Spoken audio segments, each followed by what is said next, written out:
Hi, this is Dan Cardoza back with day number 9 of the Transform 21-Day Rapid Fat Loss Toolkit. Today we're going to be talking about carbohydrates, which is one of the main 3 macronutrients that will be contained in the foods that you eat, along with, of course, protein, which we discussed in last day's lesson, and fat, which we'll talk about in the next day's lesson.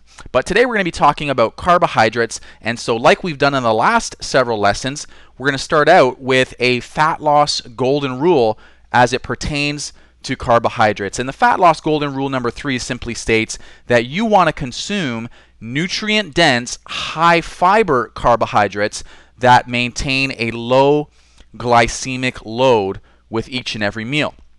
Now let me break this statement down piece by piece here. First off, you want to eat carbohydrates that are nutrient dense.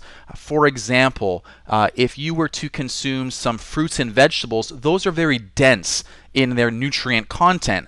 On the other hand, if you were to eat a cookie, for example, it also contains a lot of carbohydrates, but it's not very nutrient dense. That's what you would call empty calories or empty nutrients. It's a food that doesn't have a lot of minerals and vitamins. So what you want to do is consume carbohydrates that are nutrient dense. Secondly, you want to consume carbohydrates that are high in their fiber content. Again, fruits and vegetables as an example. If you were to eat an apple, which is considered a carbohydrate food, it doesn't have any protein or any fat in it. It's just 100% carbohydrate. The skin on the apple would contain a substantial amount of fiber, and we'll talk about why that's important when you consider your carbohydrate choices here in just a moment. And then finally, you want to choose carbohydrates that give your body or impact your body with a low glycemic load. And again, we'll get to what glycemic load means in just a moment here.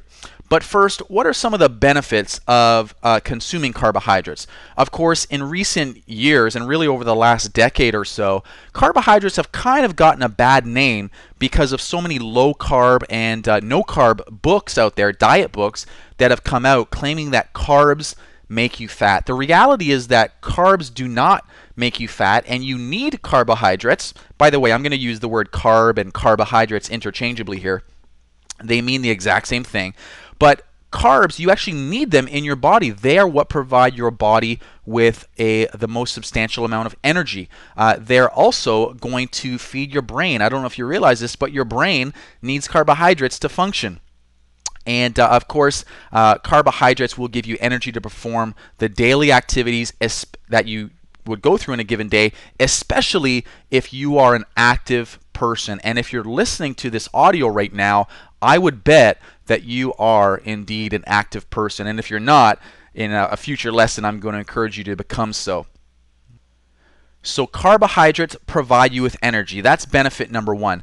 Benefit number 2 is that if you make the right choices in selecting your carbohydrates and you choose nutrient-dense, high-fiber carbohydrates, they will give you they'll provide you with a significant amount of fiber.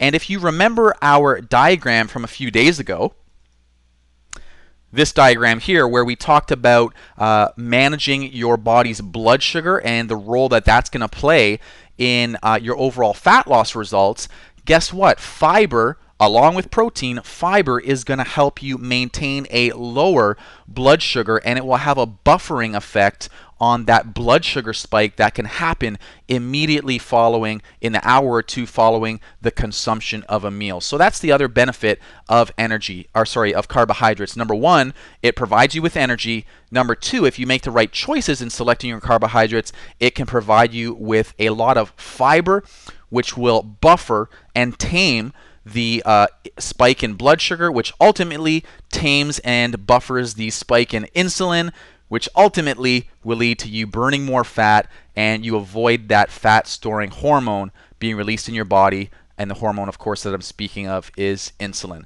But that was a review of last day's lesson. Let's continue to talk about carbohydrates and their role in fat loss.